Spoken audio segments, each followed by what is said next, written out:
Hey, what's happening, everybody? It is Tuesday. Wait, no, it's Wednesday. Oh my gosh. What day is it? I don't know. We're just getting the 320 test rolled out.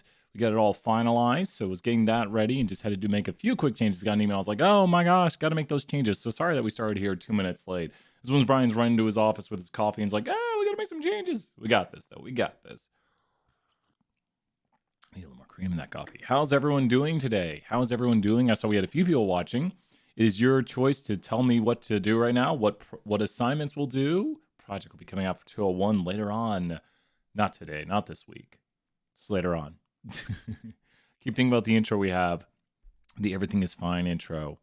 But hey, what's up, Kayla? Good to see you here. What concepts? We're getting the 320 test ready, Kayla. Good to see you here, Cora. So I am doing well. Busy morning. Getting everything going. It just there was an issue. We didn't have the lockdown browser. I'm like looking at the midterm now and everything. We didn't have the lockdown browser on the midterm, so I was like immediately like running around. Let me try to sync it. Let's sync it. Hoping everything stays working. I think in some ways it's easier. Are we allowed to ask questions about the take home? You can ask general questions. A few people, especially on Discord, have been asking questions. You can ask like general questions. I think there's maybe one or two confusing things. Just do exactly what it says. Like even if it says to do something twice, hint, hint, hint. So if it says to do something twice, be like, I'll do the same thing again, even though I kind of did that. I might be asking it a slightly different way, but no, good point right there. I didn't even realize that. I was like, that's asking twice the same thing. So hints right there for the take-home midterm, but ask away. I'm allowed to talk about things like that, and these are the things to ask. Like, hey, do you want us doing this? Just double check in here, and I do try to make sure I take into account like maybe if there's miscommunications, like with the grading key I have for this, and so I print up the grading key, and you'll get a copy of the correct answers. So good stuff right there. But ask questions. Ask questions. Let me see here. Let's see. People are asking questions on Discord. Let me type back. Deal. We can try to mute them. The biggest thing right now I'm seeing, a few people have had trouble loading it. That's kind of where a few people get stalled. So let's go over there and look at that. I'm going to take a look at that later. I think everything loaded up properly. So let's go ahead and hop over to the main screen.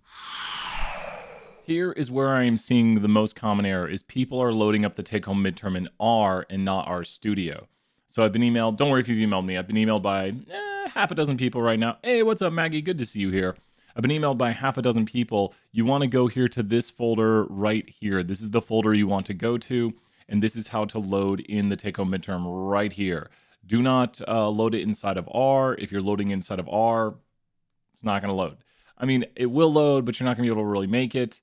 There's probably a way to make it, but you're not going to have as easy of a time making it. So you want to load the take-home midterm right here. I'm going to go ahead and do that real quick. So I'm going to click the file button and then go search for the file. Class is not over, but so here we go. You know what? I bet I could make it. There's a way I could do that. So I have now loaded in. You'll see it right here. I've loaded in via that button. And feel free, Maggie, ask questions. We're talking about 320 here for a second, but 320, 201, ask all the questions you have. That's the name of office hours. That's what we do. So we've loaded the make.exam function. This will make your exam. You just need to go here anywhere. You could go down here to the bottom and go make.exam. You will enter in your student ID with the zeros or without. Either way, it'll work. And you'll run this and it'll make the exam. It'll also make the data files you need to use. So make sure to open up this exam. Wow, that took longer. I need to like reset the computer. But it makes the data files here, data and data 1, data 2. So is there any chance that you give me a hint on the to predict? I have done it like the slides and it keeps saying unexpected equals. I probably can't give a hint like what I would do you have your assignment, Cora? Here, I can talk about the to predict function. But so to predict is not really a function. It's just a vector name we make. The slides use something called to predict, and it's because what we're going to predict. So if you notice right here, we have a model. We don't want to use that crazy huge model. We made this model yesterday with X1, and so we're predicting Y with X1. So if I'm going to make predictions with this model, I want you to look at this model here and just think about this model as like a process, like we need to get an input to get an output. So if we were to write out this model right here, it would be written out the following way.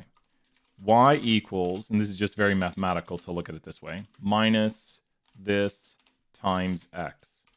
So right now this won't work because, oh, it does, because we have an x value. Or do we have an x1? Oh, we did the whole vector. We just did the whole vector of those. So actually we just got all the predictive values, I think. Yeah, we did. Because x1 is saved to the global environment, we do have x1. So we just got all the predicted values of y. Does that make sense? Is this making sense right here? Because we do have a vector saved to the global environment, x1. So when I did y equals this right here, I have now, let's see, now I've actually destroyed the equation because now y is actually the predicted values. I should have called this y hat. Well, darn. So now the predicted y values, a little 201 review right here also, the predicted values of y are equal to this equation, and we might need to regenerate our y values, but there are the values, and let's remake some random y values, and this time we will use y hat, and we still have the same model, and so we need to change the model. Like actually making some real models right here. Okay, run that, and then predicted, and so now we actually have y hat, which are the predicted values, and we have the y values. So here's the predicted values. So good, this makes sense right here that all we're doing is plugging in this. So to make sense of this, I want to point out maybe the first value of y. Do you see it's 1? The first value of y right here is 1. So when you see this 51.96 right here, we are making predictions for this value of y. Now the first value of x1, let's look at that, is this value right here. This is the first value of x1. So let's take this first value of x1 and go right here and say, I usually call it data frame. We can use the to predict. And you go data frame. And what you have to do right here is you have to name it the name of your x variable. So if you notice, we are naming it the name of our x variable. And if you do multiple ones, you have to include a vector. So it would have worked if I didn't do a vector, but if you're doing multiple x values, you have to do a vector. I can show what that looks like here in a second. You just would add in multiple values like this, and it works perfectly fine. Now we have a vector right here, because if you look at this data frame, the to predict data frame, it's just a vector right there with x1 inside of it. So this is just a vector like we have in the global environment, but the data frame contains the vector. So here's the vector inside the data frame, and once again, here's the data frame, here's the vector inside of it. Just think about this thing, the way I like to think about it is it's just going, instead of being horizontal, it's now going to be vertical. So we're just changing, kind of putting into a data frame as a vector instead of it being left to right. So hopefully that makes sense. We always want to visualize what we're doing right here. We're storing it into to predict, and then we're using the predict function, and the predict function takes our model, it takes the model we're making predictions with, and then we'd say new data, which is not an autocomplete thing. That's always bugged me that that doesn't autocomplete. So make sure you spell that properly. To predict will autocomplete since it's stored in the global environment. And now we can make predictions on it. Now I want to point to this one right here. The reason I chose this value of x1 right here is because we already predicted this. Remember, in our y hat, raise this up a little bit right here. In our y hat, we actually already predicted this. The y hat, the first element, is actually that one right there. And it's kind of carrying through more exact decimal notation. I hate that sometimes you get these little bit of differences, but it's like how many decimals does it carry when it does the mathematics. This one right here was the first value of x1, and then when we used our equation a long time ago, we actually made predictions using that equation. So this was when we made predictions, and this is a vector right here, and the first value was this. So the first prediction we made was this. But let's say we have values that are not included in x1 and we want to make predictions for. Is this making sense, Cora? Feel free to ask any questions. This is the basics on using like the predict function. I don't like to call it to predict. Personal preference, I like to call things data frame. The reason I like to call it that is because it's very short and it'll do the same thing. So I like to just do capital DF, and it's a really quick way to just be like, there's a data frame. I guess someone could say, but it's not descriptive. And I'm like, just it's data frame. So you could call it data frame predict or something like that. Like if I'm going to be descriptive, I might do data frame predict, something like that. But I just do DF to do things really quickly, and then I have a bunch of DF that I'm overwriting in my environment for data frame. But the name of it doesn't matter so much. It's just the object we are storing into that we need to have the X or X's later in multiple regression to make predictions on. But feel free to ask more questions. These are the things I want to talk about, because understanding how to use the predict function is very important, especially in classes like 474. The format of the predict function is we take the model, whatever we're using to make predictions, and then we have here new data, and we could do things like confidence intervals if we want, like interval equals confidence, and it gives us confidence intervals or prediction intervals. And these confidence or prediction intervals are the intervals we see over here in the visualized model, and they're right there. Let's remove the location of that, or we'll zoom out. And there we go. And here are the prediction intervals right here for the individual. And you see pretty much all the individual points are within there, because they usually are. We would expect, because I think this is 2 standard errors. So this should include 95% of the points, which it includes pretty much all of them. I can't see any outside. There might be one hiding back here. And this is the confidence interval for the mean of the line, which is very different than the prediction interval for individuals. So individual points we would expect to be between the prediction intervals and confidence intervals for the mean of the line. When I read DF, the first thing that comes to mind is degrees of freedom. Yeah, definitely Mubarak, you're right. When you read DF, you usually think like degrees of freedom. And degrees of freedom they're really important. We don't talk about degrees of freedom a lot in this class, just because they're a very mathematical calculation thing. We just don't we're not trying to like calculate all the mathematics. I did mention this yesterday. Let me bring it up over here too. I like to talk about this because it's something I just never realized, and people made this way more complicated when I was in school. When I first heard about the T and the Z distribution, I thought they were so different. But the T, I keep telling my students, and you'll hear me say this in 201. So 201, if you're listening in, check this out. Here's the normal distribution that we've known. We've known for the longest time. Let's go between here. And yeah, good. We've got here, oh no, I want to do, yeah, there we go. 68, 95, 99.7. It's actually 68.26, 68.23. Here we can find out the exact answer. Let's go check out with R. To do it, it is Q norm. Is this, I always forget which one's which. So that is, okay. It's going to be P norm then. P norm and below -1 and P norm below 1. And then we take this right here, and the exact area is that right there, 68.26. So this is the exact area, 68.26. We just round it to 68. And then we go to the next one. You don't need to notice. 95, 95.449. The next one's 99.7300, I think. There it is. There's a 2 after that. 99.73002. So that's what we're looking at right here. We're just doing the following, just doing it inside of here. We're doing 68, 95, 99.7. So you can get more exact numbers using programs. This is just kind of rounding it. And once again, we saw the exact numbers over here in R. 68, 95, 99.7. Don't worry about the code I've written right here. It's just taking the area below -3 and below 3 and subtracting off the area below -1. That is what the percent is doing right there below. It's finding the percent below a certain point on the curve. But here's the big thing. You might look at the T and say, oh my gosh, the T is going to be so different. Let's do the exact same thing on the T, but with a T like this. Let's go here and go between 1 and -1, 68, 95, 99.7. So wait, so why would we use the T? You're like, it's the exact same thing. Well, Mubarak kind of brought this up right here with the degrees of freedom. The T has what's called degrees of freedom.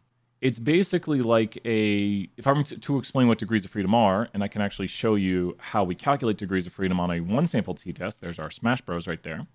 If you have a one sample t-test and you want to calculate the degrees of freedom, it is the complicated formula n-1. And the reason it is that is, let's say you have, so here we'll see who's listening right now. We have a bunch of numbers right here where the mean of y is equal to 15. So the first number is 20, the second number is 10, and I'm kind of freely picking these numbers. What must the last number be if these are the first few numbers right here? So this is like degrees of freedom with a one sample t, which is a 201 topic. So with this right here, what the mean of these numbers is 15. I'm stating that right now. The mean of these numbers is 15.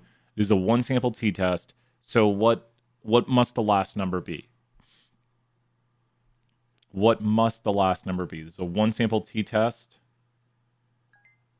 What must the last number be? What must the last number be? I need a close out of LinkedIn.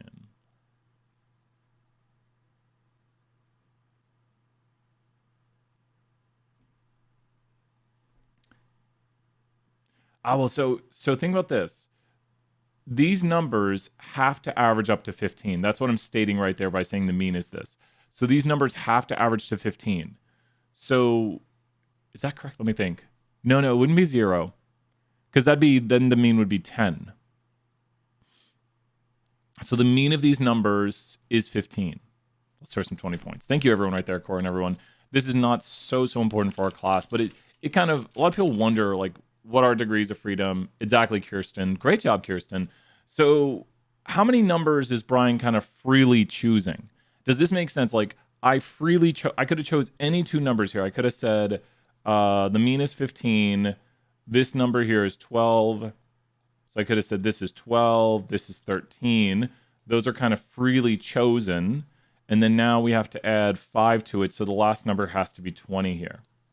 So don't worry so much about like, oh, that's how degrees of freedom for one sample t kind of works. But now the last choice is a forced choice. The first two numbers can be freely chosen. There's other times in 201 that we do degrees of freedom. Probably the best one to understand is the chi-squared degrees of freedom. This is test 3 material. So 201, if you're hearing this, test 3 material. Let's say I have a 2x4 grid, and we have here on campus versus off campus, and we want to know for freshmen, sophomore, juniors, seniors, juniors and seniors. So there's 100 here, 100 here, 100 here, just making life easy. And there would be 200 here and 200 here. Does anyone know how many numbers I can freely choose on this grid of numbers? This is chi-squared, so let me put this here. This is 1 samp t. So this is 201 degrees of freedom on the final test. So you're hearing some material that will hopefully let you see what's coming up later in the semester. And it's just n minus 1. That's an easy one to remember. 1 sample t, n minus 1 is when we're sampling one mean. Wouldn't be 399. So this one's a different one. Good guess right there, Mubarak. This is the chi-squared. So it's actually, I'll just write it as chi-squared. This is the chi-squared test of independence. So this is the chi-squared, which we've actually done. You know, we can do some crossover now. We've actually done this. Do I have survey 10 loaded in? I don't. Data survey 10 and associate handedness.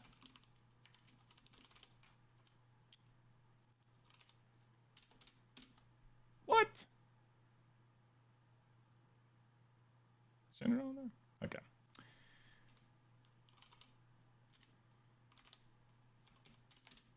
There we go. So here's a similar plot. And this one is a 3x2. Yeah. Which one do you want to go over, Bailey? Which one do you want to go over? Does it say the degrees of freedom? Oh, man, do we not tell you the degrees of freedom on this? It's a bummer if we don't. This one's a 3x2. This is a categorical display of data.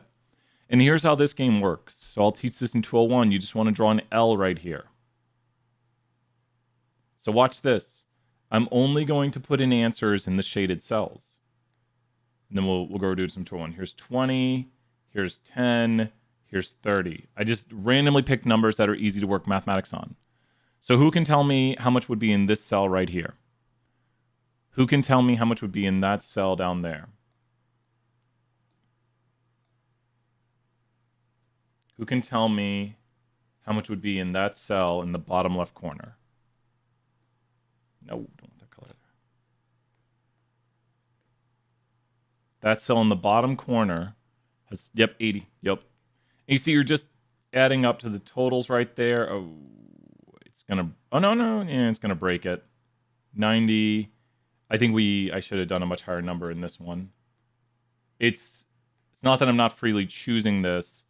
It's that I have to put numbers that actually work, that are possible, because I can't go over.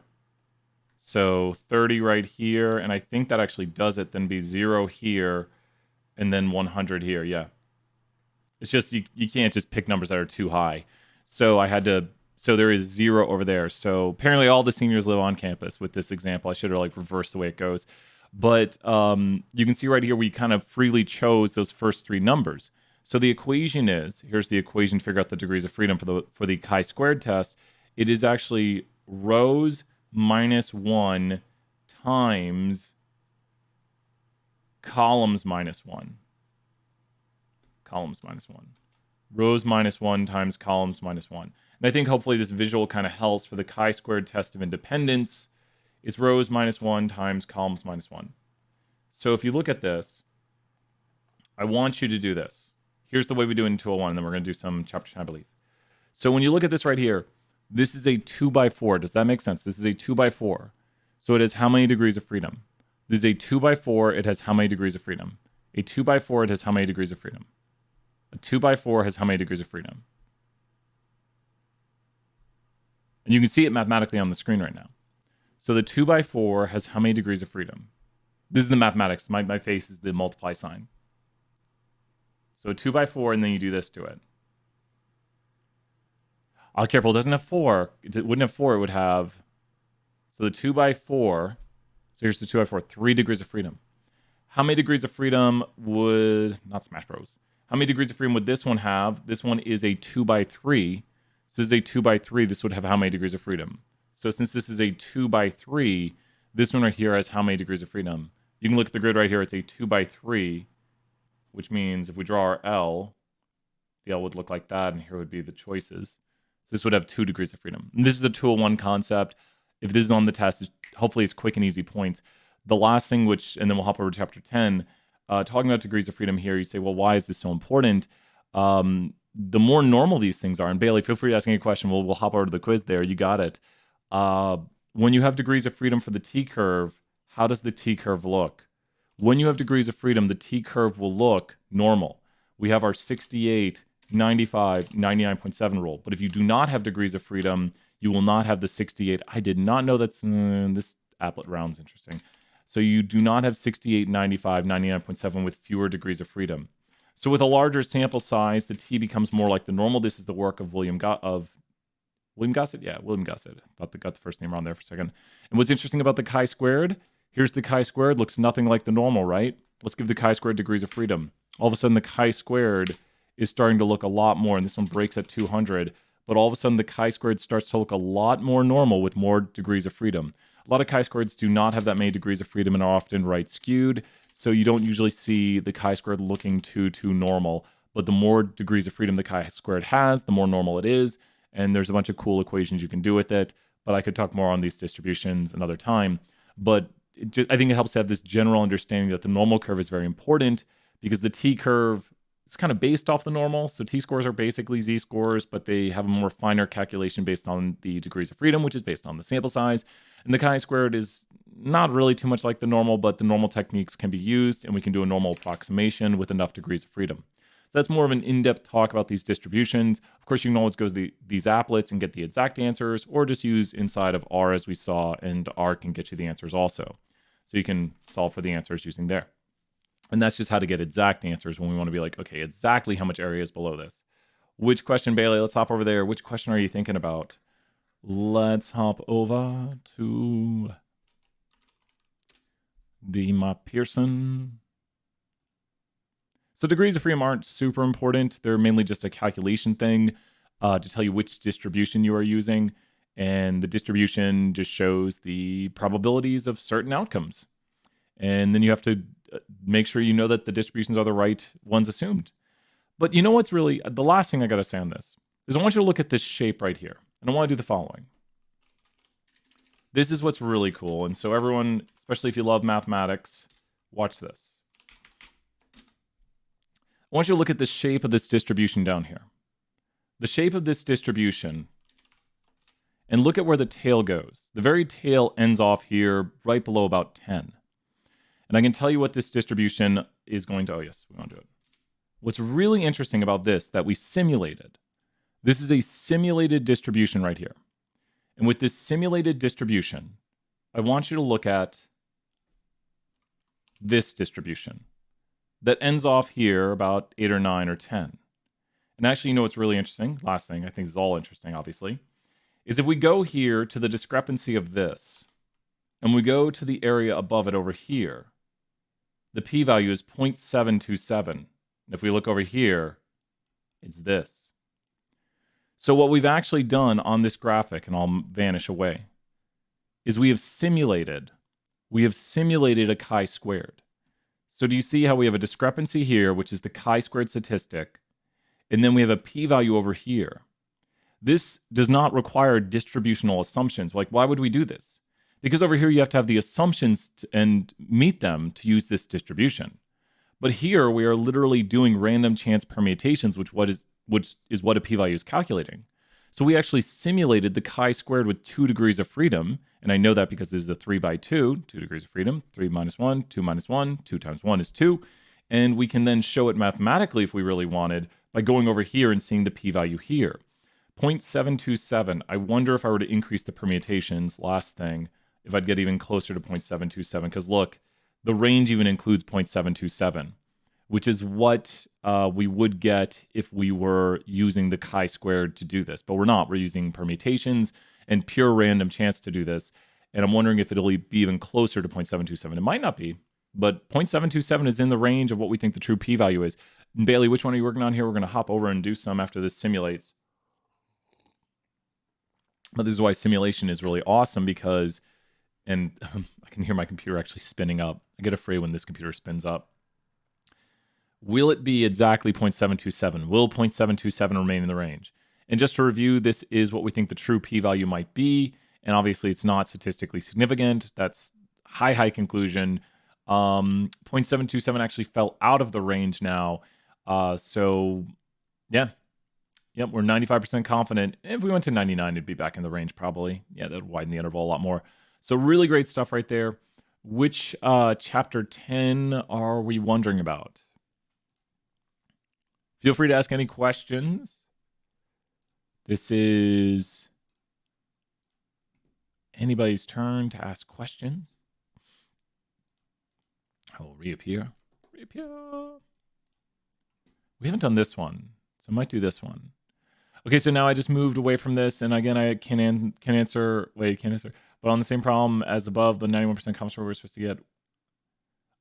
If you're making a 91% confidence interval, so in Bailey, feel free to ask any question you have, Bailey. We'll do that question here. Just be like, can you work the problem about the PTA? That's been a popular one. Whichever one you want to do, Bailey, we will do that question. Just say like, can you work this question? And then I'll be like, yes, we'll work it. 91% confidence interval. So there's 2 types of intervals we have. So make sure to use the right type of interval. If you're making a confidence interval for the mean, you want to do this. This is a confidence interval for the mean of the line, which visually speaking is this right here. This is the confidence interval for the mean of the line. So make sure if it says confidence interval for the mean of the line, that's important. The prediction interval is once again this one right here, but you could be asked for a confidence interval for the coefficients in the model. So Cora, here's the 3 examples right here. You can see that this code up here is either confidence interval for the mean of the line, prediction interval for the individuals, or we have a confidence interval for the, I'm actually going to put a cut in the video right here because this is a big concept. A lot of people get confused. I want to make sure I remember later tonight when I'm putting the timestamps in for people to come and review with these videos because 320 test is going to be super important. But going to here, there's a cut right here so you can see, we have the 3 different types, and rewind the tape just a little bit if you want. We have the 3 different types of intervals we've done. This code right here will supply you the confidence interval for the mean of the line. So we're actually talking about where's the line going through, and we're 95% confident the mean of this line is contained in the interval. And we'd look right here at different points, and that's actually the prediction. So let's go to the confidence one. At a value of this value right here, we're 95% confident the mean of the line is contained within the interval blank to blank. And that's what you're seeing for right here, because there's about a -0.5 or so. So we're 95% confident the true mean of the line at this point is contained in the interval blank to blank. But when we predict for an individual, which is the prediction one right here, we're 95% confident that an individual point would be contained in the interval blank to blank at -0.5. So this is for the -0.5 prediction because that was the first number right here in our to predict. or which is what we're making predictions on. Now, there's a difference, though. The confident is not making the predictions for the model, because this is the predict function. Confident gives confidence intervals, but it gives confidence intervals for the coefficients in the model. So it's kind of coefficient intervals, but I wish it said that. Yeah, awesome, Cora. That's what I like to see in office hours. Thank you so much, Cora. That's what I like to see. There's 3 different times we've used confidence roles here, and confident is for the coefficients in the model. So confident is giving you confidence intervals for these values right here. We'll put the confident back on the screen, but you're seeing, that's good right there. This estimate right here for the intercept for this model, which is currently behind my head, is going to be, we're 95% confident the true intercept for this model is contained in the interval blank to blank. This estimate for x1, we're 95% confident the true coefficient, I couldn't think of the word. We're 95% confident the true coefficient, I was the last one. 95% confident the true coefficient for x1 is contained in the interval -8 to 2.4. What's most important about this interval is that 0 is contained, which means that it is not statistically significant. The intercept is statistically significant, but no one cares about the intercept because the slope is the significance of the model, which we can see right here. The significance of the slope is the significance of the model. If you are understanding this output, you are doing great for the test. You are doing great. Which question do we have next right here? I might do random 201 chapter 10. What question do we have? This is anyone's board right now. I'll give it 30 seconds of a song. When you hear, yeah, this is what I want to hear. This one always just like chill. Let's go over here. 30 seconds of a song. Is your time to ask questions. I will do random chapter 10 after this, if there are no questions. Random chapter 10. Is anyone's bored? I got 14 seconds. This is a nice, relaxing song. It's interesting. It's quieter on your end. It's pretty loud for me. Maybe if I turn this down, but then I can't hear myself. It's the 30-second alarm. Let's head over here. Let's do some 201. Okay. Here we go. We haven't done this one yet lately, so let's do it. Examine each of the following for possible bias. If you think the question is biased, indicate how and propose a better question. Should companies that donate to children's charities be compelled to pay taxes for childcare? Well, we're kind of sounding like, hey, they're already doing these things, so should we make them do more? So that sounds like some bias towards me. I'd say it's biased towards no, because I'm like, hey, they're already doing things that help out, so why should we make them do more? So we're saying that they're already donating. A better question should be, should companies be, yeah, we're already kind of saying they're donating. Given that 16-year-olds are old enough to drive, is it fair? 16-year-olds can drive. Is it fair that to be 18 to gamble? This question is biased towards no also. Especially, tough right here at the end. This question is biased towards no because of the preamble, 16-year-olds old enough to drive. Better question is, do you think the gambling age should be set to 18? It's all right. The question is biased towards no because of the wording, is it fair? Better question would be, given that 16-year-olds are old... See, we don't need to include anything like... I mean, the is it fair is also... That's a problem too. We don't need this preamble right here. Like, look at this question right here. This is a better question. Do you think 18-year-olds should be old enough to gamble? That's better. So that is tricky because, yeah, the is it fair is a problem too. Both of those are a problem. Like, is it fair, 16-year-olds old enough to drive? They should have included the is it fair right there, but you should just ask, should 18-year-olds be able to gamble? Or should the gambling age be 18? Or should the driving age be 18? You shouldn't give someone bias that will, push them in a way. This is response bias right here. It should be very clear that this question is covering response bias. I can't make this, hopefully people are watching this part of the video be like, this is response bias. This is what this question is quizzing you on, is response bias. I do like, if you're watching this part of the video, please watch it. Please watch it. Get some nice music. I like these questions because you can practice, the best way to practice these is to not look at the answer. You're trying to study the amount of financial aid students at your university receive. You sampled 50 students. That's your sample size right there. The sample frame would be the students at your university. The population, if you have access to them, the population would be the students at your university.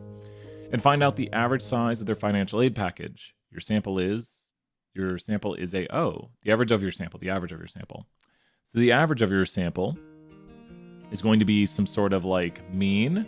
And we might have those notes up. Do we have chapter? Yeah, we do. So what you're actually looking at for this one is you're looking at this. This is the average for your sample. So what is this going to be? The answer is up top.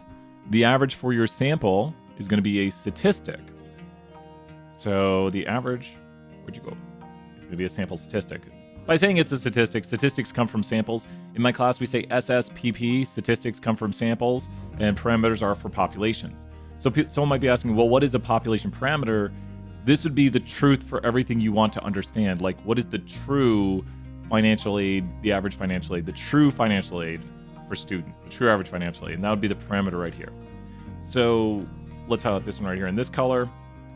What you're talking about right here is in your sample, you observe that maybe students receive $4,000 in financial aid.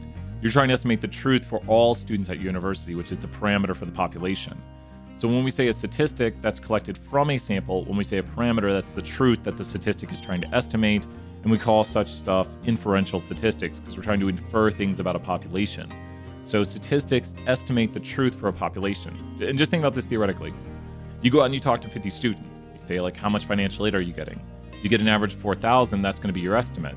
So what's interesting is we can draw this back to 320 because we could go out here and we can make a random normal, and let's do 50 students with a mean of 4,000, a standard deviation of 50, and I actually kind of know what the 95% confidence is going to be. Oh, no, wait. I have to do this. Okay, that makes life easy. And then, sure, why not? That's going to be tiny, so we need to make that bigger. Okay, 95% confidence interval is going to be about from 3,900 to, so these are random normal numbers. Just call this financial aid. Financial, let's just call it, yeah, money. There we go. And let's go to t-dot test and on money. And so this should be, with 95% confidence, it's going to be 3,900 to 4,100. And there it is right there. Kind of close-ish. Let's resimulate it. There we go. That's what I said. It's going to, wow, that one was very different. I guess, yeah. Oh, that's so interesting. There really is. Wow. Wow. Some of them are very far off, and some of them are much tighter. Am I doing the mathematics right in my head? That's weird. Thinking it over on how I'm doing the mathematics. Oh, because the mean is higher. That's why. Okay, good. Yeah, don't worry. It's because the mean of the interval. Where's the mean of this one? Does it not show the mean? There's the mean. Yeah. The width of this interval I estimated to be 100, but we're not always getting the same mean of the interval. So don't worry so much about this. A little 320 example right here, but I was calculating the standard error of this, and the standard error, that's more advanced 201. We will be doing stuff like this in 201, but not via this. The trick I did was I used a sample size of 100, and then I did 50 divided by the square root of 100, which is, or 500 divided by the square root of 100, which is 50. And then I did 2 times that for a 95% confidence interval, and I knew that this would be up plus or minus 100. But the mean is not always going to be 4,000. If we could get a mean of 4,000, then we would see very similar to, oh, that one. Oh, this one too. There we go. I said 3,900 to 4,100, and that's almost exactly that because we finally got very close to the mean of 4,000. But it's just simulation, so you can get different results. So that's what a sample statistic is. And just to point out again, that was trying to estimate the population parameter right here, because in our sample we observed this, so we think the population truth might be contained within here. And we will be doing confidence intervals very, very shortly in our class, coming up here within the week for the first test. We'll do it much more slower than that, though.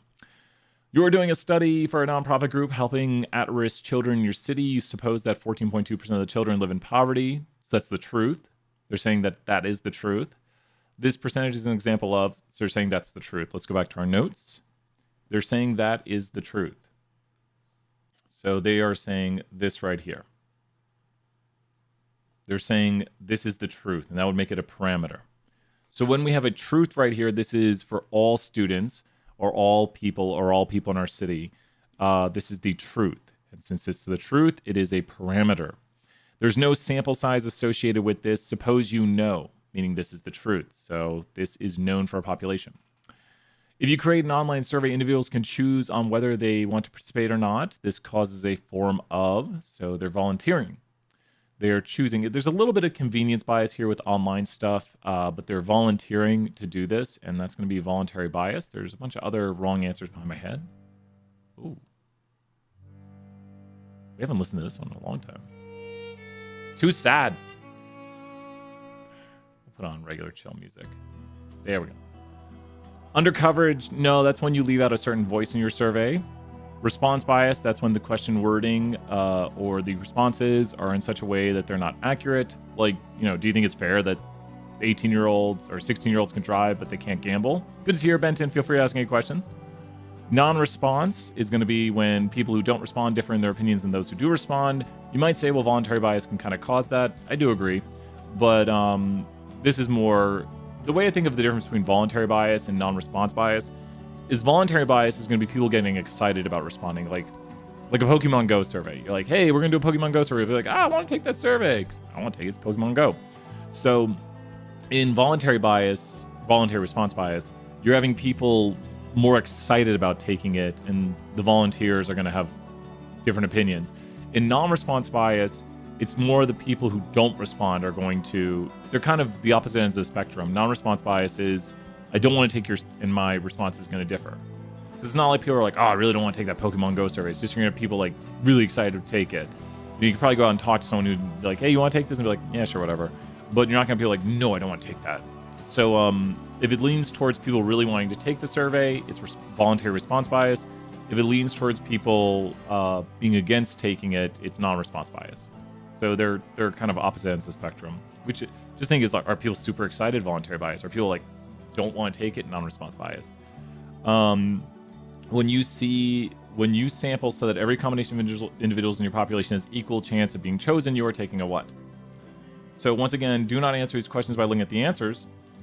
The best way to answer them is to go to the possible answers and then think through it.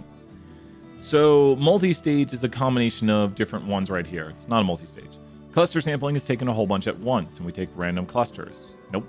Stratified is going to be when we acknowledge a difference and we start sampling according to those differences. If you were watching this right now, I'm going to pause the screen on these so you can see there's my way of writing down simple random sample. Here's my way of writing down systematic. Here's one for you from Sherlock. Wait, what is this? Oh my gosh, let's check this out here in a second. Here is stratified. Here is cluster sample right here. Just the different ways I wrote these down. And this is going to be simple random sample. We'll go through the next two really quickly.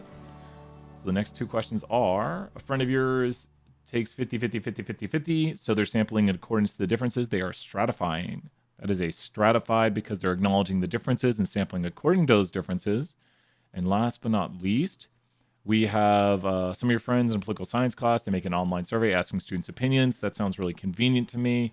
So we have convenience right here, and we'd probably have some, I don't know, maybe voluntary, but putting it online is convenient. What question do we have right here? Let's take a look at Kayla's, or what video do we have here? I'm going to have to probably close it out. Oh, wait. Oh, this is music, is it? Oh, man. Sherlock is so good, too. Here, I just actually lost the chat, Kayla. I'll be right back. Because it opened up the, I wish I could play that, but so it's really interesting. The music I use is actually YouTube royalty-free music, and they might even have new music. Here, I'll download a new song and we'll play a brand new song that's never been premiered on this channel. Because what can happen is if I play like Sherlock music, I'll get copyright claimed. No, we don't want to get copyright claimed. So copyright claimed is not that bad. They'll put ads on our videos, which, I mean, we don't want ads on the videos, like on these videos. So they throw an ad on the video, but they could copyright strike us. They probably wouldn't over music. Copyright strike is usually going to be you kind of damage someone's intellectual property, or channel strike. It can just be a channel strike. I've gotten copyright claimed. You make enough YouTube videos, you're going to get copyright claimed because sometimes you have a thing that you're supposed to be able to use. Like there's music that I had with Camtasia that I was supposed to be able to use because I have a license for it, and I don't know if Camtasia's license ran out. Yeah, definitely check it out. Send it to me on Discord so that way I remember it. Oh man, I love Sherlock. Chelsea and I need to catch up. man, I don't want to ruin any seasons, but like the one with the phone and unlocking the phone. Man, I love, man, Sherlock's so good. Benedict Cumberpatch, Cumber, Cucumber. That guy's awesome. Sorry, I'm making fun. I don't know. He seems like a fun guy who would laugh about that. I don't think he'd be. It's all right. It's. I don't know. It's always a joke. I don't know. He's like the only name I don't know. But he's so awesome. That dude. He's Doctor Strange. I mean, come on. If you're Doctor Strange, you're the man. If you're Sherlock and Doctor Strange and Marvel, Brian's quick rant about Marvel and everything. Oh yeah, December. Wow, they haven't added any music since December. Oh, so we might not have new music. They stopped adding music? Ooh, no. Why did they stop adding music? I've listened to a lot of these. No. This is what I do a lot of times. I'll go here and I'll listen to like a bunch of music.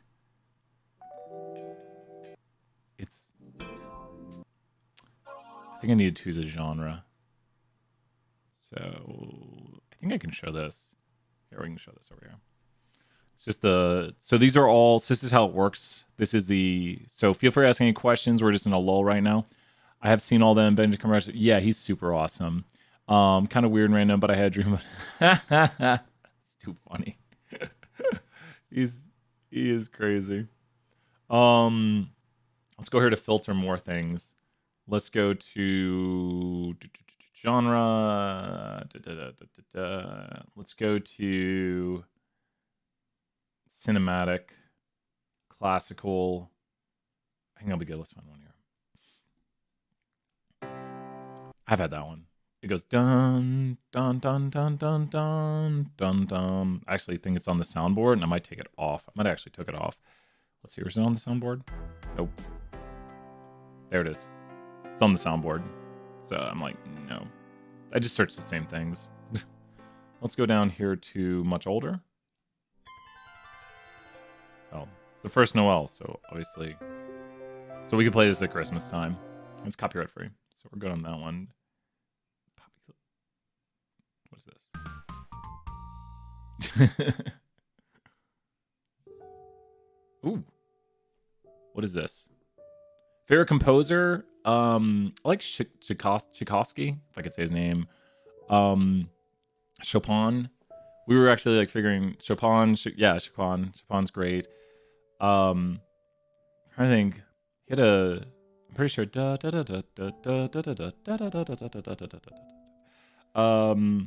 Mozart did Moonlight Sonata. There's a really great part to Moonlight Sonata. Moonlight Sonata, a lot of people don't know, has a. I don't think we can play it. Kind of like this. It's very, very relaxing right here. If you have questions, feel free to ask. We're just talking music right here. Let's get this one. Evil Plan. Sounds like a villain.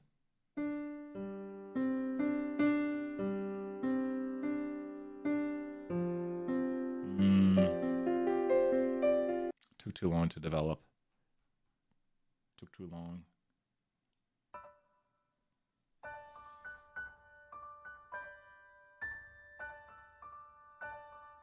It's nice, but that's 30 seconds.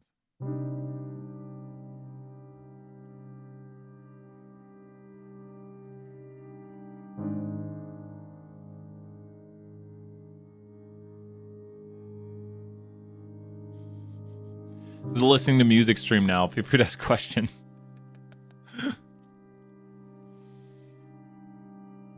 It's very, very slow. It's all right. Oh, wait. Right.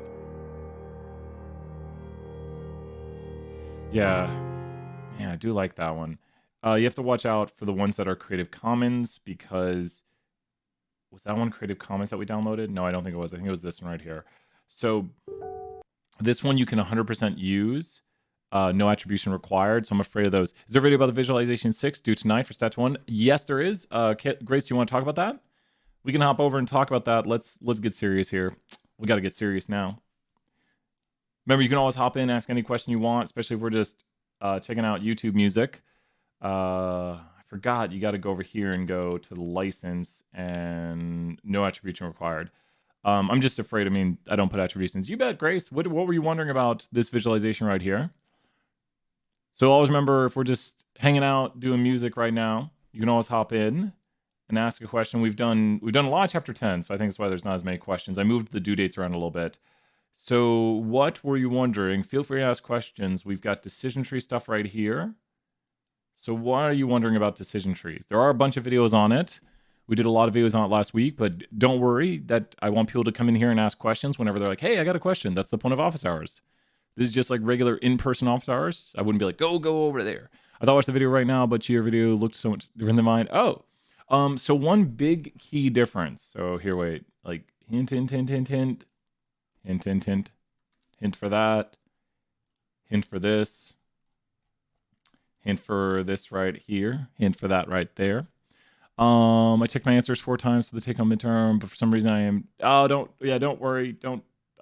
Yeah, if you check them 4 times, you should be all right. It should be all right. Let's go here to predictive modeling partition. I'm going to pause right here so people can see.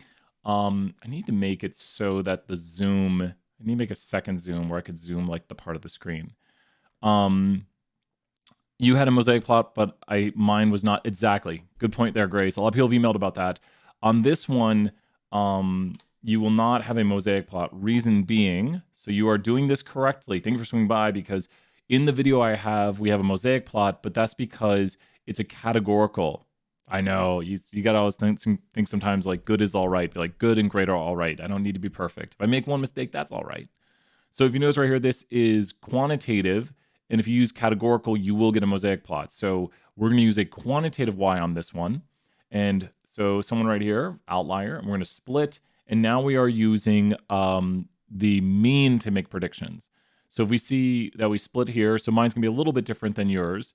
And we've got here the 3 splits. So we notice here we have 3 splits. And there's this 3 splits. We can take a picture of the tree.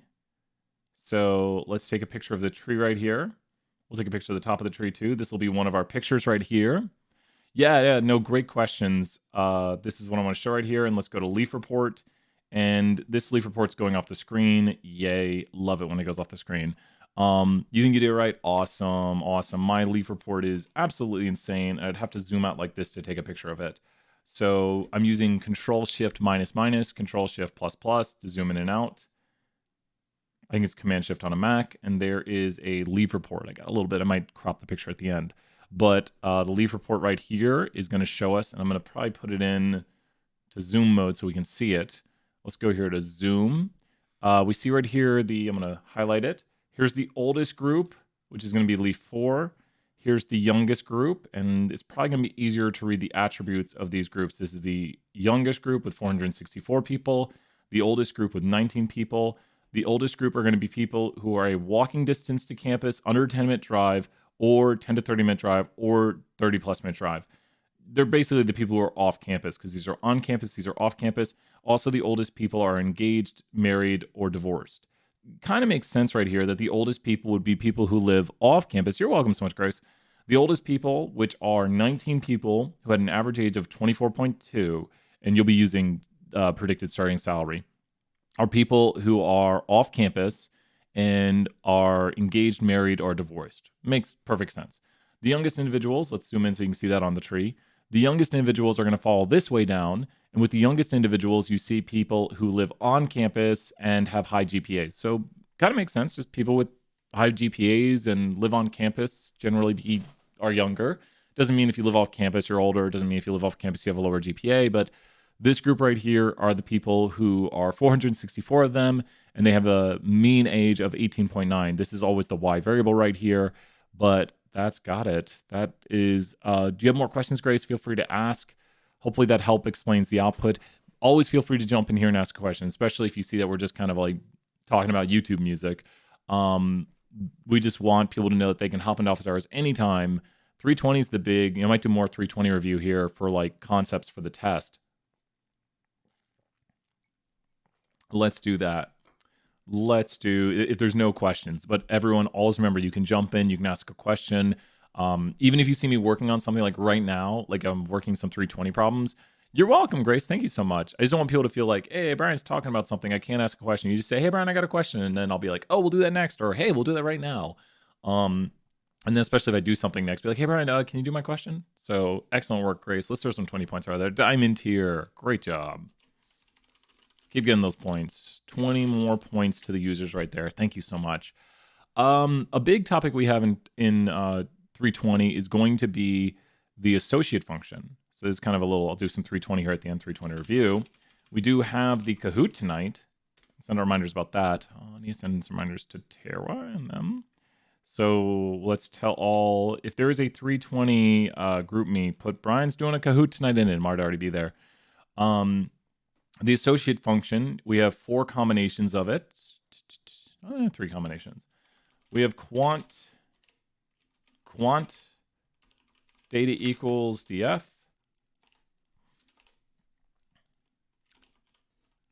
And so let's look at this right here. What am I trying to explain to you right here with this? So obviously we're not going to run these functions right now as is, but we have 3 different combinations on the screen. I've never tried it. I think it will do it. There's one format we're not using where we're doing cat quant, but this is the position of the y variable. This is the position of the x variable. We'll put that up here as a notation just so we can see. But it goes y tilde x comma data equals. And so you can see now the formats, which we're going to talk about right here. So if you do quant, you're doing correlation. If you do quant cat, you're comparing means or medians. If you do cat, which is categorical, and this is good stuff for 201 even, you're doing mosaic plot. So I promise you 201, if you're listening to this, your 201 knowledge is very important in 320.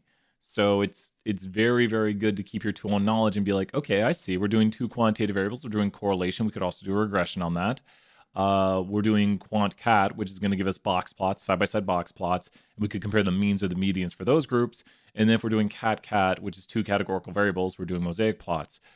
Just so you can see again, let's go to the all graphics screen. We have our all graphics. So right here, is it behind me now? There we go, all graphics. So here are all the graphics. I need to make it so that the mouse can be over this.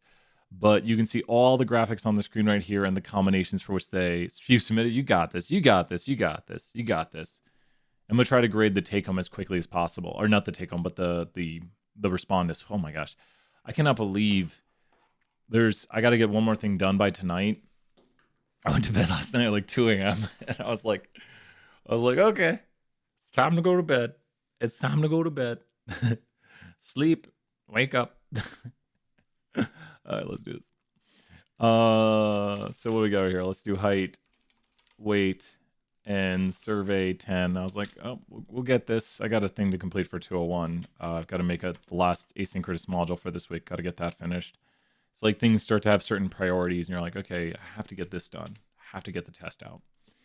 So here we are. Here is the correlation. So what are we looking at when we look at correlation here? We're looking at 2 quantitative variables. Instantaneously, we should start to see this bend right here, and we should start to see these outliers down here, which is very indicative of what?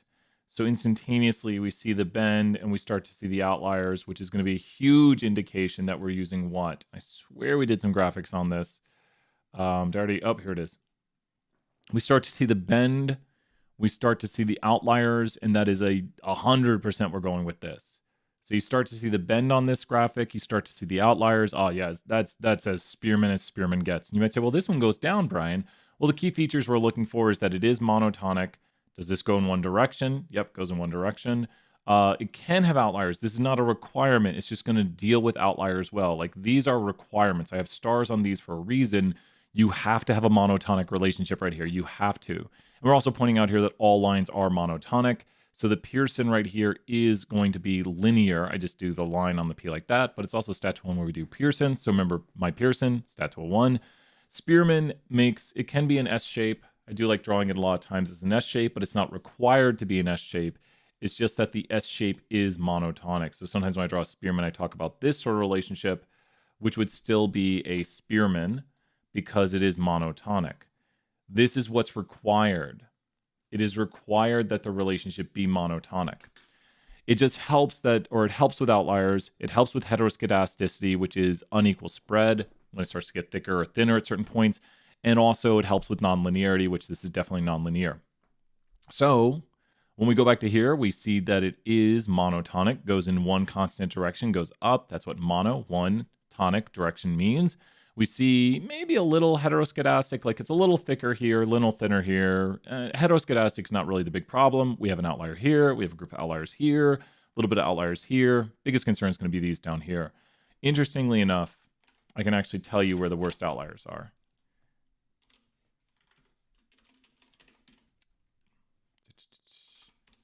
The worst outliers are going to be these down here, these two down here, and that one up there. So this 2 and this 1. So the worst outliers were, it's these two. Which are those two? It's these two right here, which equate to these two. Those are the worst there. And it looks like, now this is the confusing part. You might say, well, Brian, this is over there. This is how far it is away from the mean. It looks like it's this one back here.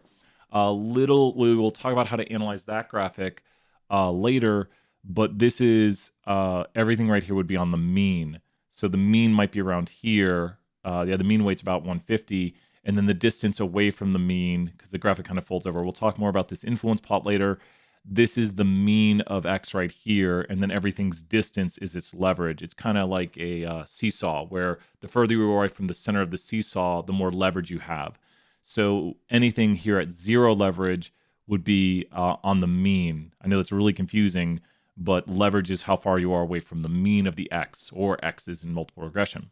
So it looks like this point is the most influential, this point, and we can kind of look at that, or they're high influence, and they are some of the biggest outliers. An outlier standardized to 4, an outlier standardized to -6 and -4 or 5. But yeah, we can numerically measure which ones are the biggest outliers. 1, 2, and 3, those are the biggest outliers.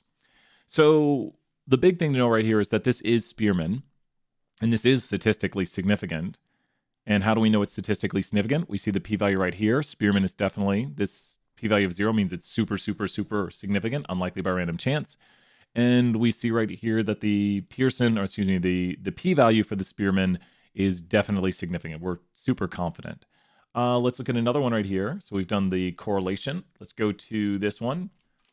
Let's do one that at first is not going to be significant. I would be shocked if this is significant. Handedness not found. Oh, because we're on DF.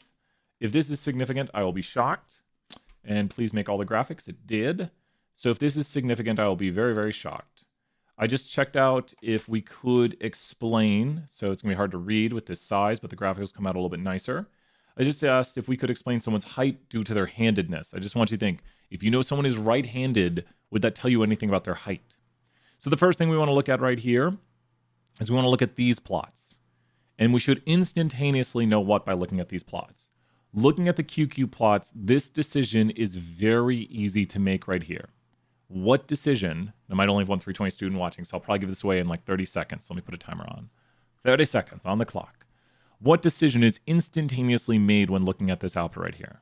Like instantaneously, I'm going to look at this output and I'm going to say, ooh, oh wow. Yeah, this is okay. This is my brain working right here. Ooh, wow, that's good. Oh, wow, that's great, too. Whatever. That's okay.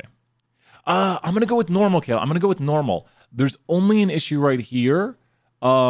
It's kind of like good enough. Does that make sense? There's problems. This one's fine. I know that looks weird, but don't ever look at the histograms. Don't ever look at the histograms. They're just there to trick you. I don't, like, seriously mean that, but... They are kind of there to trick you. This one definitely doesn't look normal till you look at the QQ plot, and every point is within the red lines. This one right here is within the red lines. A little bit of an issue. Yeah, exactly. And then this one's the only one that's got issues, and you can see it right here in the histogram. There's just a lack of data on ambidextrous. So ambidextrous due to a lack of data. If we had more sample size, we might be able to say it. Don't look down at these histograms because these are the simulations. The simulations are not the normality. This is kind of normality, just don't look at it. This is the actual thing to look at to see if something is normal, is a ggplot to see if it is normal. And you can always see it, use this as a guidance right here, because these are going to check to see if they're normal. Histograms are just, they're nice. I mean, I don't know. I remade this. There's those outliers down there. There's those individuals, and there they are right there. You can see 1, 2, 3, 4, 5, 6, 7, 8, 9. One bunch of people right there, and there's the people they look to group up right there. So because of this, I'm going to compare the means. We're not going to look at that output anymore. I'm going to compare the means because it looks pretty normal. And we actually need to do this. And the answer was, as I said, it's no big deal. It's going to get really mad at me. Let's make it so it fits. I'm going to go one down size. And let's rerun it. Will it work? So let's go right here. And I want it to just all be on one screen.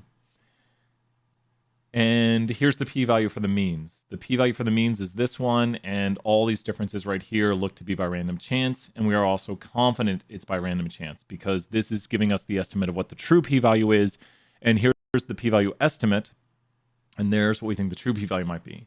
Let's change this, though, to gender, and put the permutations to 50. And with this, good, I like it. So now we see, and you might say, well, see this one, this is where it gets a little iffy. I do agree. This is where another statistician could have a difference of opinion than me. They can always differ in their opinion. Someone might say this is not normal enough right here. Someone might look at that right there and be like, I don't know, Brian, that's too many outliers. That's too many. That's not normal enough. This one's great. It's just got a little bit of a wave and stays within, so that one's actually really good. Like this one gets an A-. Like, okay, you didn't do perfect, but A-. Like, there's always better. There's always better. It's hard to get the A. You have to follow that line perfectly. So it got like a 94. This one over here is getting like a C. I mean, this is pretty bad. It's like it didn't show up to class for the first week, first 2 weeks maybe. Then it went to class and did well.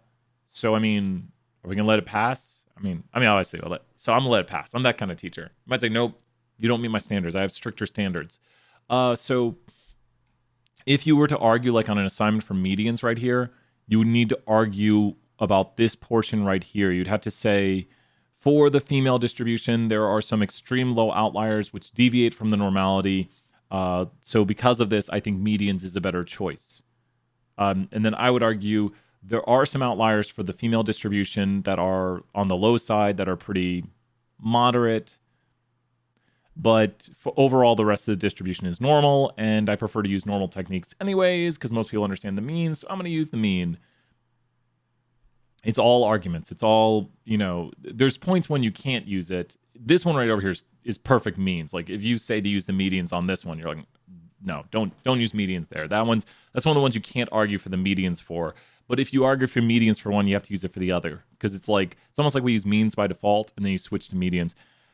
So you know what? I'm going to use medians. Why not? We'll use medians for this one. Because this one, we'll say, that's not normal enough. Which we could argue. We just need to make this point right here on this very clear that we're arguing with that. So if we're using medians, we would see here that the difference is 7, which is the practical significance.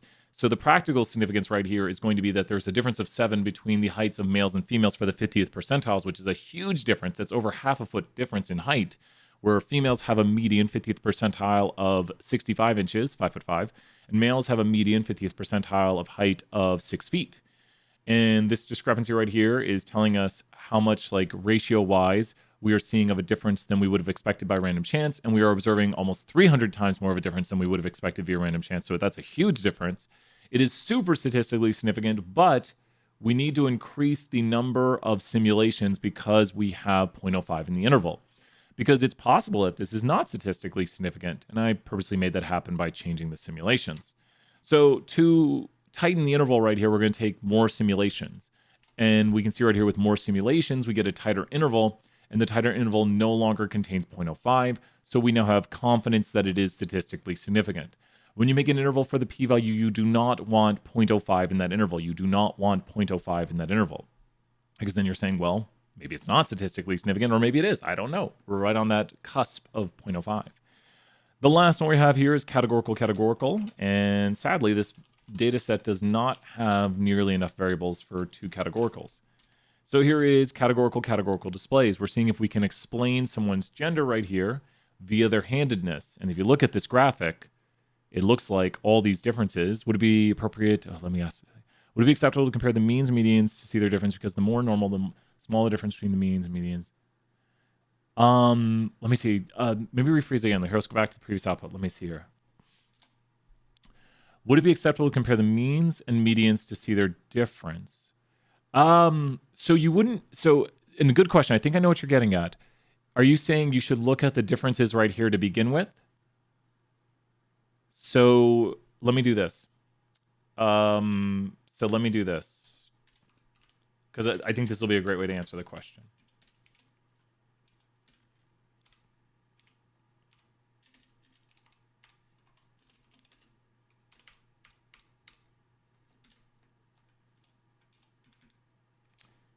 And let's go right here. I think this will answer the question. Good. Awesome. So right now, between the means of males and females, we have the p-value of 1. What? Oh, did I change the simulations? Oh, that's so weird. I've never seen that. Wow, a t-test. That's weird.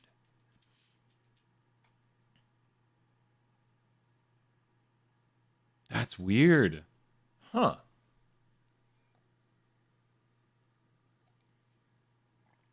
Huh. If the mean and mean are close to equal. I phrase it. I'm trying to understand. I wish this like an in-person question. I mean, how close the values are. If the mean and mean are close to equal, like I'm trying to understand. And hopefully, I think this, I'm just shocked the p-value comes out to what it comes out to, because the difference we are observing now is ridiculously different. And the p-value is 1 via the simulations down here. And that's interesting to me that the p-value comes out to 1. I'm wondering if I re-simulate it, if it'll always be 1. That's so weird. Didn't know that. Like when you say about how close the values are you talking about like how close these two values are or how close these values are? Which, you know, that actually is, I think that might be what you're talking about. You're talking about like this mean and this median. And you will see that if I, so this is a female side. We'll change it back to this to rerun it. So now it'll not wreck the data. These values being close right here would indicate a lack of skew. So yeah, that's actually one way. Yeah, no, that's what I was figuring you were talking about. Because yes, that is not a horrible way. But the normal, so what we're actually doing right here is we're actually doing like a t-test, which uses the distributional assumption of the normal curve. So we're actually kind of doing a t-test. Like classically, you could do a t-test on this. So you assume that your data has this shape to this right here. But then there's also, like you're talking about the nearly normal condition, which would state, like the large enough n condition, that if we have a large enough sample size, the distribution of the mean will be nearly normal, because we're not talking about the distribution of one individual point, but the distribution of the mean. So that's usually why we're a little bit more flexible. Yeah, exactly. I think Kayla, Kayla, let's give 50 points. That's a really good answer, like a backup way. Like I do think 100% right here. So like a backup way is to then compare these values and to see that they're not so drastically different, because if you see in my fake output, they are drastically different. So just looking at this right here alone, Kayla, what would you, like, pretend this is all the output you have right here. You don't have the graphics. Without the graphics right here, would you choose means or medians right here with only the means right here? Here's the mean for females. Here's the median for females. Here's the mean for males, because this is your point. Definitely 50 points well earned. With just this information, what would you pick? Means or medians? With just this information right here, means or medians? With just this information, which we should use the graphics, but we only have this information we're saying right now, like a backup way, like, someone didn't give us graphics. We only have this right here. This would definitely indicate to me one direction to go for this. Not like monotonic one direction, but seeing this output alone, I'd be like, oh, we're definitely doing this. We are 100% using this right here. So this is your, yeah, exactly. The drastic difference right there, that indicates some sort of outlier, something going on. There's some sort of skew or outlier, definitely changing the means and the medians. Because when you have the normal curve will be, I don't think we have normal curve drawn right now.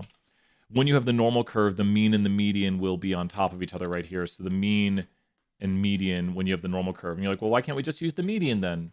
You could if you really want.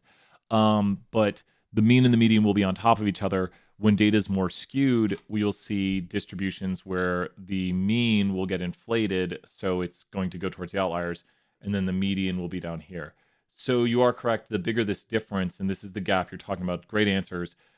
This gap that you're talking about right here is the numeric difference you see between the mean and median due to skew outliers making the mean unreliable. So we want to use the mean by default because it's just like, here's the average person. And think about this. I'd say here's why we would use the mean by default, not the median. The median is one person. So if you talk about the median, you're talking about one person. And yeah, the mean and the median are basically the same for symmetric distributions, for normal curves. But just makes more sense to say, like, we averaged everyone together and this is what it was on average. Like, that's taking into account all individuals rather than just talking about this one person right here who's the median. But unfortunately, we do have to talk about that one person because the mean becomes unreliable. Because if this was salaries at a company, you'd be like, oh, the mean salary is this. And you'd be like, wow, that company had makes so much. Wow, the mean is so high. But the median right here is a more like, here's what, the typical person. So this is not the average, but both of these can be like the typical person, but this is not the typical due to the skew. It is the typical over here because it's on average. And the average is reliable here due to no outliers or skew inflating it. So really great understanding right there. That's what we try to go for, is more than the just memorization, but the understanding and then coupling other ways of thinking about it. So in this instance right here, these numbers without any graphics really tell you the difference between the means and medians. Definitely use the means right there. Or the medians, oh my gosh, the medians, because I was thinking about the next example where we don't see the drastic differences. But once again, always look at your ggplots for normality, and yeah, it looks pretty good. Of course, someone could argue for this right here. That's the problem. Is that big enough? Not for me. Not for me. That one's, whatever. So when we look at this one, the last kind of graphic we have to talk about here is we have a mosaic plot. Remember, we do have our all graphics screen, and the mosaic plot is down here with the contingency table. It's right here where I'm at. Right here is categorical displays of data, and we have the mosaic plot in the contingency table. So when we do categorical data to categorical variables, we get a contingency table. And, well, where's our contingency table? There's the contingency table. Now it's expected. Here's the contingency table right here. And we also see the mosaic plot, the two categorical or bivariate categorical displays of data, two of them right here.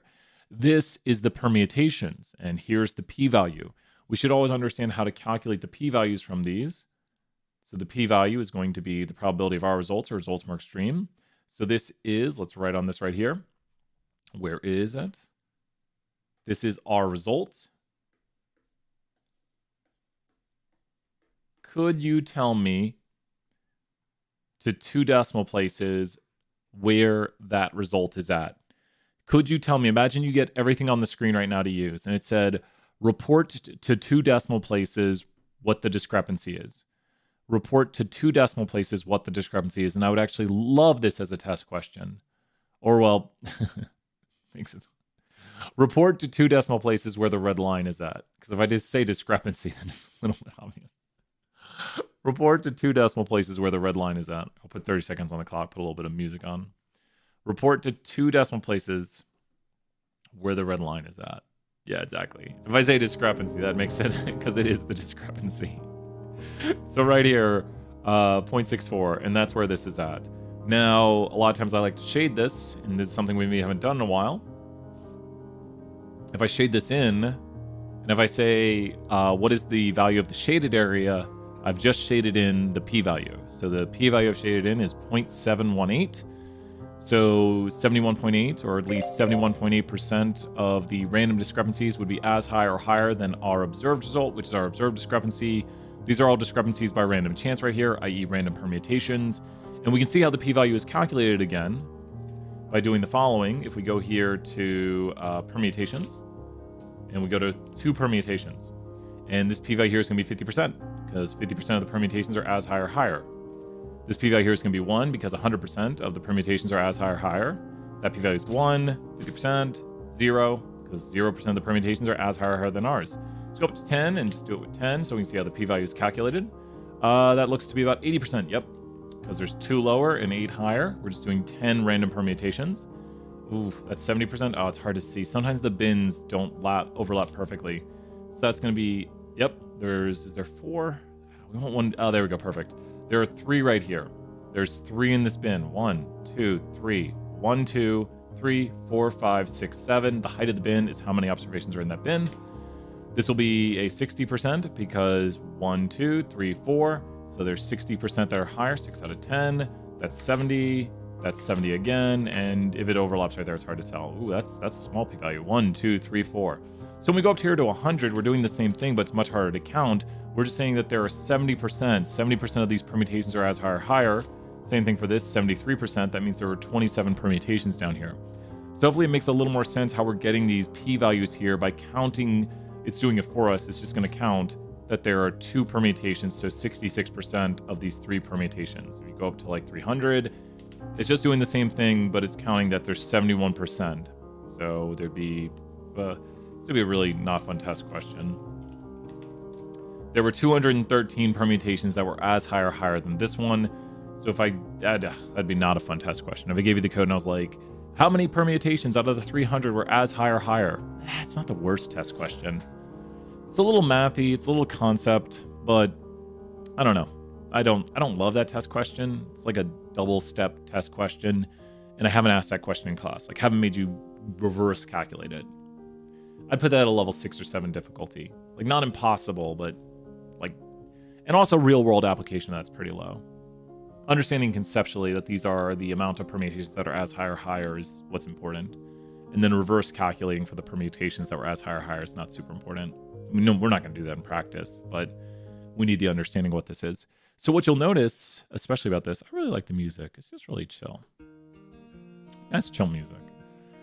What you'll notice about this is we have a very high p-value, and also we're confident that it's a very high p-value. This is not the percent confident. We're 95% confident the true p-value is contained in the interval 0.655 to 0.761, which is an interval that's way above 0.05. So we're saying, yeah, this is not statistically significant, and we're super confident it's not statistically significant.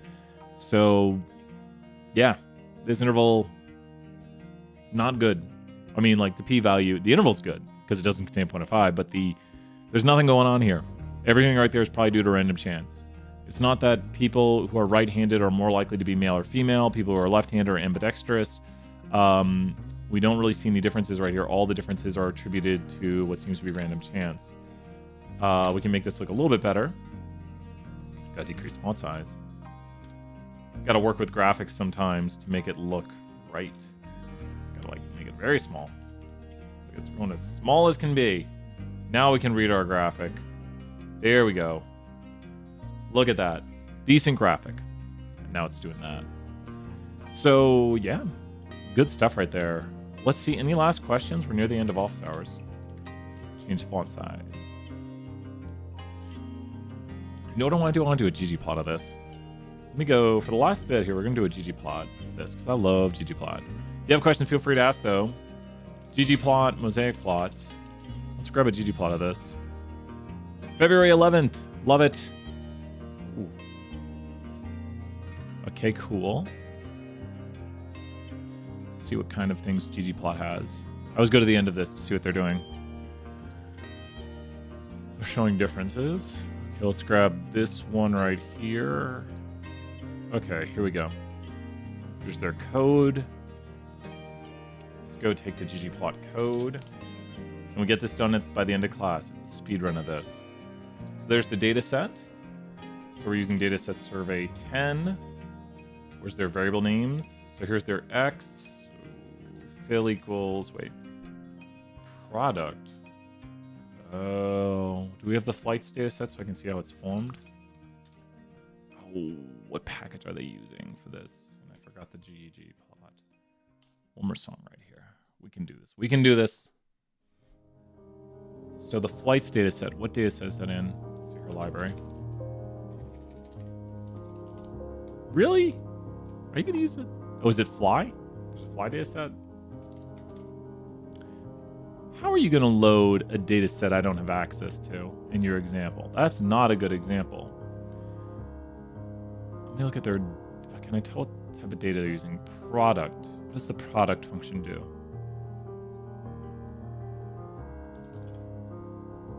I don't even have the product function? What? I do not like this example. This is a bad example. ggplot example. It doesn't explain how to do it. Product. I don't like that. Let's just try. Let's see what happens. So I don't know if this is going to be formatted properly. Let's go right here and just put in gender. Let's see what happens. Let's find out. Let's put in here handedness. Let's see what happens. Probably don't have ggplot loaded up. Yeah, we don't have ggplot loaded up. We don't have GM Mosaic. I don't know where that's at. Okay, GM Mosaic. Where are you at? What function are you in? What package? It's in GG Mosaic. Yeah, it makes sense. GG Mosaic is in GG Mosaic. So we need to go here to install.library. Yeah, because they used to not have this. GG Mosaic. Did I spell it properly? I did, it looks. And after we do that, let's load it. Got it. Object gender not found. Okay, let's go here.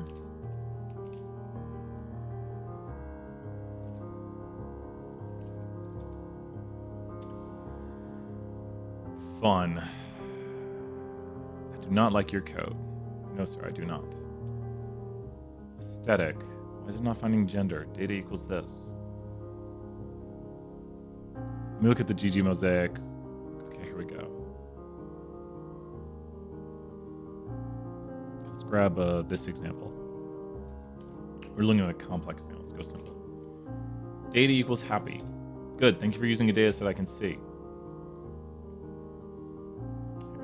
So in this data set, okay, good. I've never used the happy data set. We're looking at happy first. Okay, good. That's a categorical variable. And why are they doing multiple variables here? Okay, good. And then health. Where's health?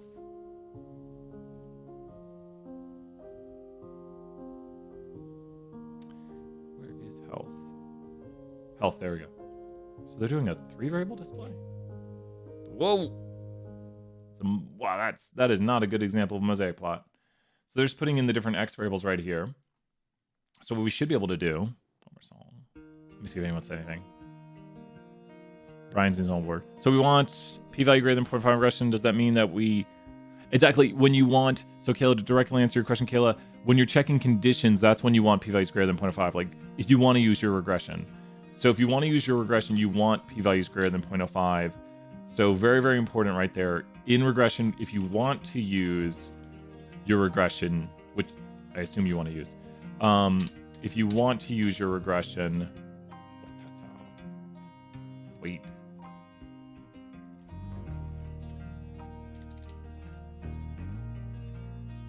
Broke it. I need to figure out how to use this. Where's their simple version of it?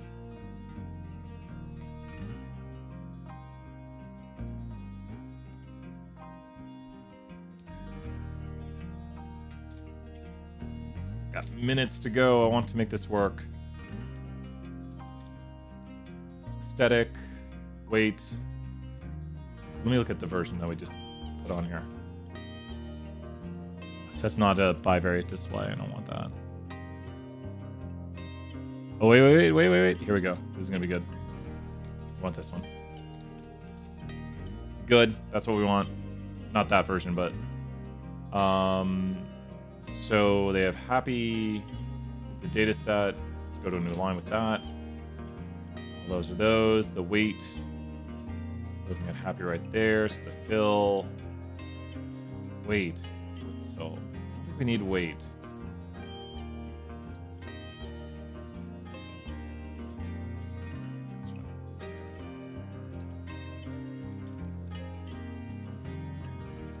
Gender.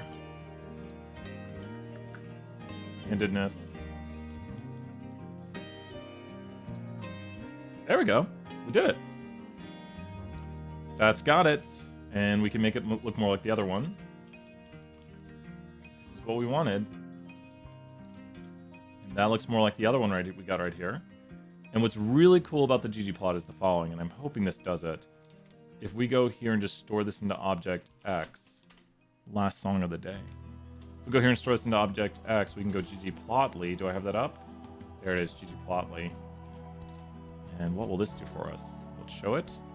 Yes, gives the frequencies. So this, what? Site can't be reached? You gotta be kidding me. Well, apparently it won't do it today. That's weird, never seen it do that. You can see right here, you can hover over. You could even zoom in on stuff, which is not gonna work really well for this, but ggplotly is such a great package, and you could remove, that's just so cool. Love it. So just a little bit of stuff right there. I want to see if we could get this graphic going. Much nicer mosaic plot. So one big reason I'm looking at this right now is because I plan on redoing all these graphics that we had so long ago, all these graphics that Dr. Petrie made right here, like this graphic up top. Wouldn't it be great if it was a plotly object like this where you could go over it and you could then like hover over it and see the values? So that's kind of one of my goals, which I've not achieved, but yeah, you could then hover over it. You could blank stuff out if you want. It's not important here. But replacing the graphics back here with those sorts of graphics. So in the future, we might see that. That's one of my goals. And to see, like, if you hover over this red line, it would tell you. So that's what ggplotly does. Really fun graphical interface. Just takes it and turns this into a plotly object, which allows you the ability to look and see the things. Like, these are right-handed males. There are 272 of them. And yeah, I know that'd be awesome. That is side goals right there. They used to not have a package for mosaic plots, but they're always updating this stuff. So when I saw that, I got super excited when I saw there was this package. I was like, oh wait, I can do mosaic plots with GG. Someone finally made a good package that does mosaic plots with ggplotly. So thank you to that individual. And it definitely makes this way easier to read. If you notice, ambidextrous and left are impossible to read down there. And let's look over here. Where's my ggplotly? That's weird. There we go. Look at that. Look at how they wrote this much better. I bet we could even scrunch it, and it's probably going to do better. If we scrunch it up right there, can we still read ambidextrous as I break my computer?